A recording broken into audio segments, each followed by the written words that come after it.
kids! Welcome to Kids Fun Cove! Today, we have a very special story for you. It's called The Rainbow That Lost Its Colors. So get cozy, grab your favorite blanket, and let's begin our magical adventure in the sky. Once upon a rainy morning, high above the fluffy clouds, where the sky touches the tops of the tallest mountains, there lived a magnificent rainbow named Remy. Remy was the most spectacular rainbow in the whole wide world, wide and bright and shimmering from one end of the sky to the other. Every morning, when the rain stopped and the sun peeked through, Remy would stretch his great big arc across the sky. Children all over the world would stop whatever they were doing, point their little fingers upward, and shout with joy, "Look! Look! The rainbow!" Remy loved that more than anything. He loved being the most colorful thing in the whole sky. But one morning, something terrible happened. Remy woke up as usual. The rain had just finished, and the golden sun was calling his name. He stretched himself across the sky the way he did every day. But something felt very, very strange. He looked down at himself and gasped.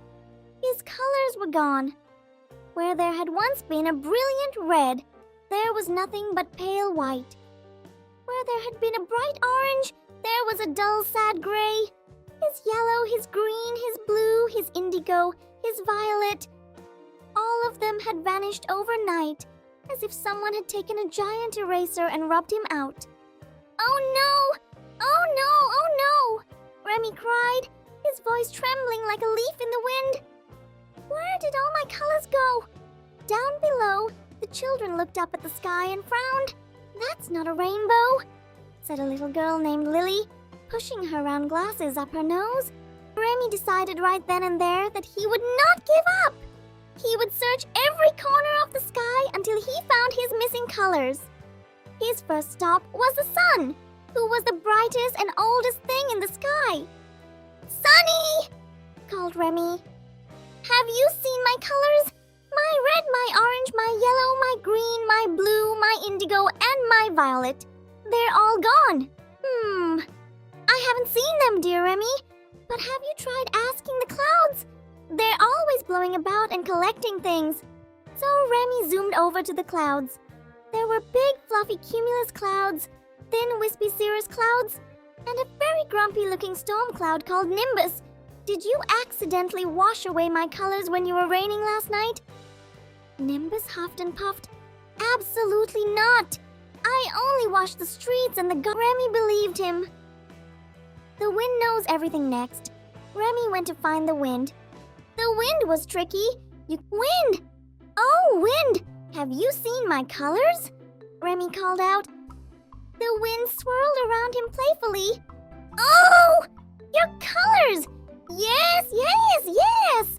I saw something colorful drifting away just this morning. Where did they go?" Remy cried. "They went down," said the wind. "Down to the earth.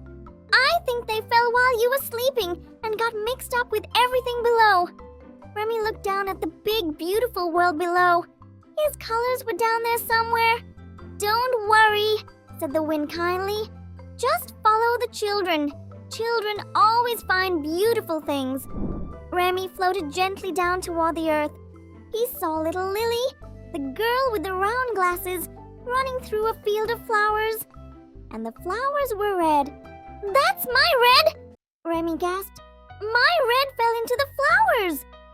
When Lily bent down and blew on the petals, the red color lifted right up like a tiny cloud of sparkles and floated back to Remy. The red stripe reappeared on his arc, bright and glorious. "Oh, thank you, Lily!" Next, Remy spotted a boy named Max who was eating a big, juicy orange at the park. The orange color was so vivid and bright that Remy could tell immediately. His orange had landed right on that fruit. Max took a big bite, and with a happy squirt, the orange color burst into the air and floated back up to Remy's arc, filling in the second stripe. "That's two!" His yellow was found in the hair of a little girl named Sunita. When Sunita twirled around and her pigtails spun out wide, the yellow drifted right back up where it belonged. His green was found in a meadow where a group of children were rolling down a grassy hill. A boy named Oliver somersaulted to the bottom and flung his arms wide, and the green rushed upward to Remy like a happy wave. His blue was hiding in a big, perfectly round blueberry puddle on the sidewalk. When they stomped in the puddle together with matching boots, splash! Up went the blue, streaking back to Remy's arc. His indigo, it had tucked itself into the shadow of a little cave where a shy girl named Mina, the indigo, was in the darkness of the cave and in the deepness of the ocean pictures on her pages. When Mina held up her book to the light and the indigo ink gleamed, there it was. It floated softly up to Remy. Violet was Remy's most magical color, a soft, dreamy purple that shimmered at the very edge of the rainbow, and it was nowhere to be found. "Excuse me," said the voice. "Are you the rainbow who lost his colors?" Remy looked down and saw the tiniest child he had ever seen. He was holding something in his chubby little fist. It was a violet crayon. "I found your violet," said the little boy, whose name was Sam. He held up the crayon. "I kept it safe for you. I drawed you a new rainbow so you wouldn't be lonely." "Thank you, Sam," he whispered. And with that, the violet color lifted gently from the crayon and settled into its rightful place at the edge of Remy's arc.